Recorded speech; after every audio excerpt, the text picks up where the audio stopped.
Hello my crafty friends, Corrine here from Corrine Crafts. I hope you are well. I'm going to be showing you today how to make this lovely little card. It's much smaller than normal for me, 4 3/4 by 6 inches. So I actually just used a 6-inch card base and trimmed it down. Really simple, all about using vellum behind our sort of cut out dies. I've coloured it with a little bit of alcohol pen. I've used pigment inks to create the background. Isn't that stunning? You could be using watercolour inks or anything that you wanted to, but I've kept it really simple. A little bit of colouring on there, a nice little drop shadow, and that's my finished project. I hope you like it, and I'm going to show you now how we make it. I'm going to be using this die set again that I've got. Now I used it just a couple of 2 weeks ago maybe, and it's a 3-part die, but I don't need the 3rd part, which is this bit. For what we're going to do today, we're only going to use these bits. And I want to say thank you to my clever viewers, because one of them said to me, oh, I think it might be Magnolia Blooms by Jana Smolka. It's a Spellbinders one. So I had a look and I thought, no, it's not that. It really wasn't. But that led me to see that it was actually the Anemone Blooms by Jana on one of her Spellbinders collections. So there you go. So thank you very much. Okay, so what I'm going to do is I'm going to cut the 2 elements out now. The detail element I want to cut out of white cardstock, just regular white cardstock, nothing fancy at all. So I'm going to tape that down onto this side. And the other one I want to cut out, the matte layer, I want to cut out of vellum.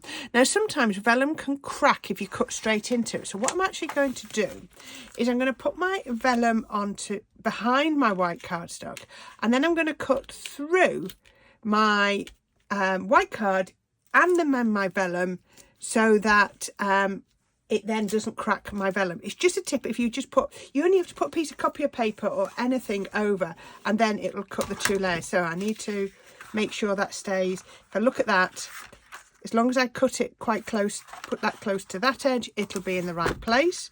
So let's put that to there. You can see, I know it's going to be in the right place. I'm just going to put another piece of tape just here to hold that vellum where I need it to be. So that's going to go through, the matte layer is going to go through card, and then vellum, the detail level is just going to go through cardstock. I am doing it through my full plates simply because of the detail. Right, be right back. Okay, so that has cut. So let's have a look at what we've got. As I said, this one's just gone through white. So if we peel that off, you can see this beautiful, beautiful detail. That's going to go on to there, just like that. There we go, poke those little bits out. And look at that. Isn't that absolutely gorgeous? You can see the anemones in the bud. Isn't that beautiful? Then the matte layer. Now you can, I'm not going to waste this white card, and I'll show you why in a minute. But then it's just cut through the vellum. Just catch it through. There we go. It's cut through without any cracks or any splitting, and you can see that this then fits perfectly on to there. So you can see that fits lovely. Now I said I wouldn't waste it, so what I would do, and I don't actually need to do it now because I've already done one, but I would then take my detail die, I'd put it onto here because I've got a matte layer, and I'd cut that out again to give me another one of those because it's going to fit absolutely perfect. But I'll do that later so that I've got a spare, and I'll keep them all together. But thank you once again to the viewer that told me what it was. So what I want to do is I want to colour onto my alcohol paper. So I'm going to get my precision glue gun, and now I'm going to glue this on. Now if you are at all unsure, how about putting double-sided adhesive on the back of your white card, and then you don't have to glue, it'll already be pre-glued. I don't want to get the glue, I don't want the glue to run. I want to just use just what I need. The glue runs when I come to do my colouring, the colour won't lay down because there'll be glue in the way. So I am being very, very careful. I need to make sure there's enough because I want it to lay nice and flat. But what I also can do, and I know this because I've tested this previously, so please, if you are at all unsure, do a little skin test. What I will do is I'll tap it onto my hand to remove any excess. So I've only got the glue that I need, and then I can lay this down onto the vellum one, just like that. And I love that I have the perfect border all the way around the outside. What I would tend to do then is then just dab that down.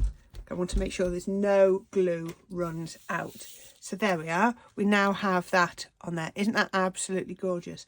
What I want to then do is I'm going to get a piece of card. You see me, I used this one the other day. And I'm going to lay that down onto there. And then I'm going to get just a regular yellow alcohol pen.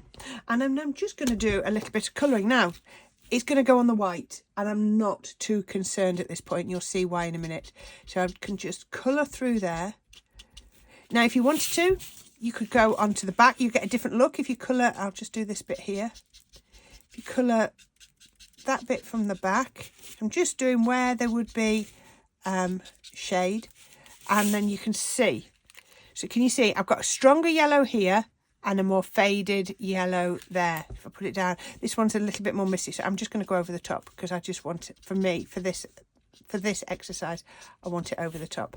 So this one is another flower, so let's just drag the yellow out from the centre. Don't worry about it touching the white. Think about which petals belong to which, where the centres are. I'm going to colour that yellow. And can you see I'm not spending ages colouring because you're not really going to be paying that much attention to it. That's going to come down from here. And look at this, I've gone all over the white, but I'm really not too concerned. So that's the centre. Let's just come down from here, just from there. Like I say, if you want one look, you colour from the front. If you want a sort of more muted look, so maybe you weren't wanting to do yellow, you wanted to do like a pink and you thought it was a bit too vibrant, colour from the back, and it all works perfectly. Just doing a couple of layers because I remember alcohol pens do evaporate. And there you go. That's all I would do. But just adds in that lovely bit of detail, doesn't it? Just on there. Now I'm going to swap it for one that I did before because I've actually put the little bits of tape on the back. And what I've got is I've cut that exact same white out. Remember I said I cut it out of the scrap piece. I've got it in white and black. And what I'm going to do with my precision glue gun again is I'm going to put some bits of glue on the back. Again, making sure I've got all of the bits. Now, this isn't quite as important not to let the glue seep. We can wipe it off at the end. We're not as concerned. So we can put that onto here. There we go. Just catching all the bits. And then I'm going to do a lovely little bit of a drop shadow. And I'm going to come over to... Oh, I'm going to come that way. So the drop shadow is just showing to the left. And then we can put that on here. There we go. So you can just see, sorry about that if you heard barking, a van had the audacity to drive up our street and made Elsie bark. Don't know how he dares. Right, okay. So now you can see I've got that lovely drop shadow. I just love that outline. So all we're going to do now is we're going to put that onto here. So I'm going to line up the white, and that will mean that the black just pops. And it also hides all of our colouring on our bottom white layer as well. So I think that works really, really well. So it's just using some of the techniques that we've worked on previous videos. I love how, you know, you can recycle techniques and get completely different looks, can't you? So there we go. Put this onto here. You'll see as well that the same sort of dies or the same stamps I tend to use time and time again because I am having to rebuild up my crafty stash now I'm working alone. So yes, so you will see some things repeat. So I'm lining up the white, and then I'll still have that lovely black drop shadow. So let's just make sure the white lines up. I don't want a double drop shadow.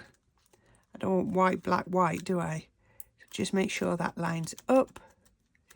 And if you need to, we can just tap that down like that. There we go, and you can see on the back. Okay, so that is my pretty detail. I love that. You've got the sort of opaque look of the vellum, and then you've got that lovely little bit of yellow as well. So that's that bit done. We're going to put that bit to one side to dry, and the next thing I'm going to do is I'm going to bring in a square of white card. So let me just check I've got the right one. Yep. So this is a really small card. I think the card finishes about 6 by 4 and a bit. So let's just measure. So this is 5 1/4 more or less by 4 inches. 5 1/4 by 4 inches. So what I'm going to bring in is I've got 3 ink daubers just here, and I've got 3 pigment inks as well, just there like that. Let's move that out of the way. Okay, so these are pigment inks, and they're not normally the ones that you would be blending with, but I think they could look really, really beautiful. So what we're going to do is we're going to blend the 3 together, and I'm going to blend them in that order. Yellow, which is my Golden Honey, Majestic Ruby, and Gilded. Now, these are pearlescent pigment inks. You could use any pigment inks. Because they're pearlescent, these ones, I remember these. So this is the gold series. It says on here it's a gold series. So you'll see a shimmer come through of these. That is gold pigment. So pick up some ink on my dauber. That's the right way around for my card.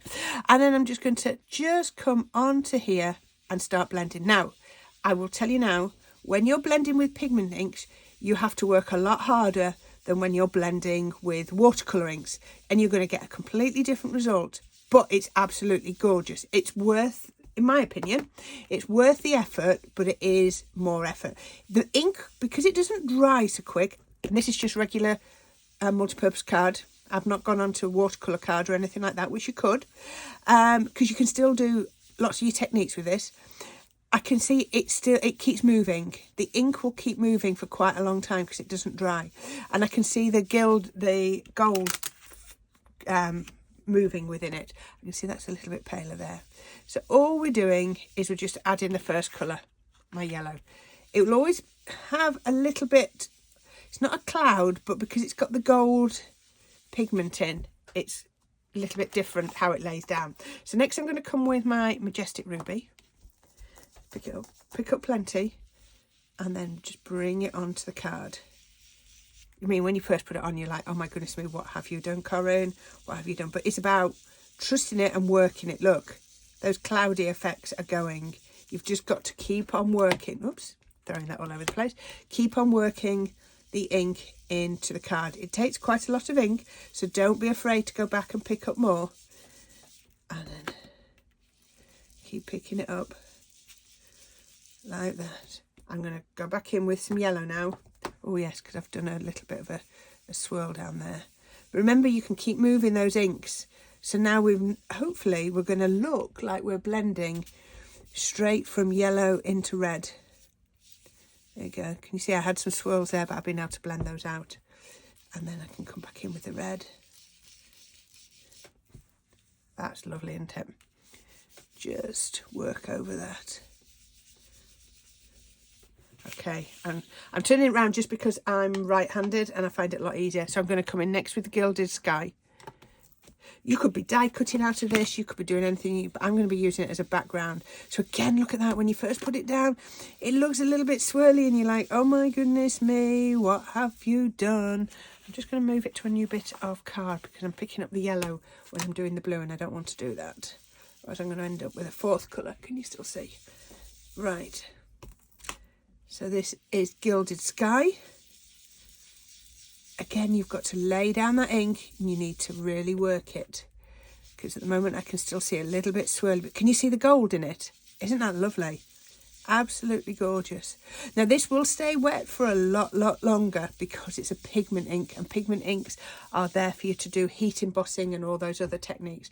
I'm just going to bring that over here. Just start blending those two together. Just there like that, and then over there like that. Just trying to make that sort of a different colour just there so that we don't see where one goes and the other one starts and the other finishes. There we go. Look at that. So you've got swirls of gold in it. You're always going to have swirls of gold in it, but that's half the fun. Now you could heat emboss that if you wanted to, and it would look absolutely amazing, but we're not going to. I'm going to leave it like that. You're going to get little bits on your fingers, but don't be worrying about that too much. And that is my background. Isn't that absolutely beautiful? Look at that. I'm just going to go for the yellow to the red to the blue. But can you see, look at that, if I tilt it, you're seeing all that gorgeous gold mica in the ink. Now, I've just got one already that's nice and dry, and I've just mounted it. You can see exactly the same, look, exactly the same. I've just mounted it onto a piece of white card. Now, as I said, this is a much smaller card than I normally do, but I know some of you like it. So I've got a card that's about 6 by about 4 1/4, and I've just put some black card stock onto there, and I'm just going to mount one onto the other. I just think it looks much nicer to have the white rather than go straight onto the black. If you want to go straight onto the black and miss out the white matte layer, then go for it. It's your project. You do you however you want to. It's entirely up to you. So we're going to put this onto here. That's going just there.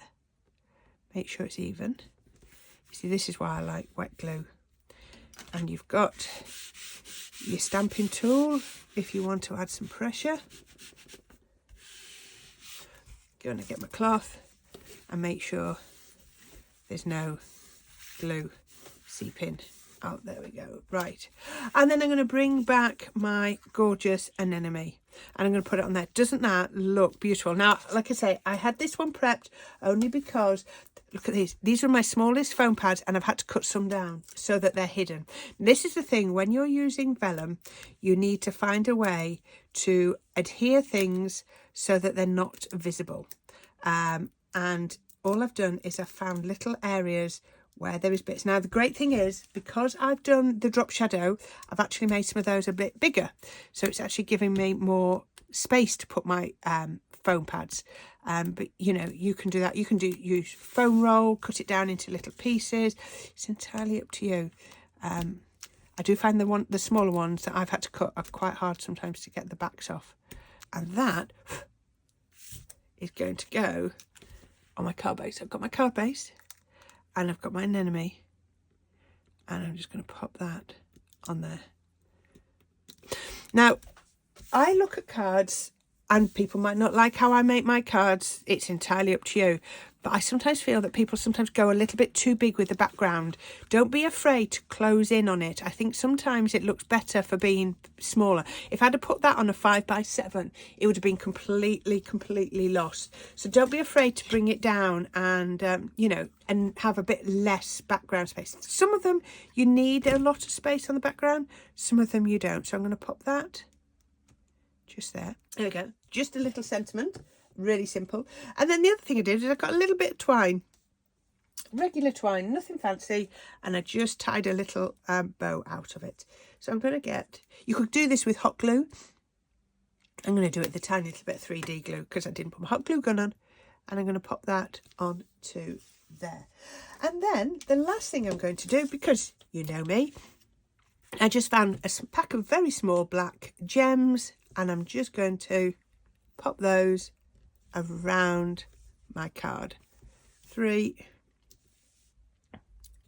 4, and a 5th one, 5. 1s, 3s and 5s. We all know that. And there you go. That's today's card. Isn't that absolutely gorgeous? I just want to bring that down on there a little bit more. There we go. Isn't that absolutely gorgeous? Really simple, but I love how you catch that extra light. That feels really robust on there, actually, with those foam pads. I wasn't sure how it would look. You've almost got the reflection of the pigment inks reflecting through, but otherwise it is just a lovely, simple card. And I love how that vellum looks. It just gives you that really sort of opaque effect behind there. You know, like I say, you can half see it coming through and half not. But there you go. How about that? I hope you like that, and I hope you've enjoyed how I've done that. Any sort of outline or paper piecing die would work perfectly for this technique as well. So I hope you enjoyed that. Like I say, this is Anemone Blooms. It's part of a Spellbinders collection by a lady called Yana. So yes, if you want it, then I'm sure you can find that when you go search for that. But for today, that's it. Thank you for watching. I hope you have some crafty fun in the next few days, and you can get out and craft what you like. And I will be back very soon with my next project. So until then, please don't forget to subscribe to the channel. There'll be a little link up here, and I will look forward to seeing you very soon. Happy crafting, my friends. Bye for now.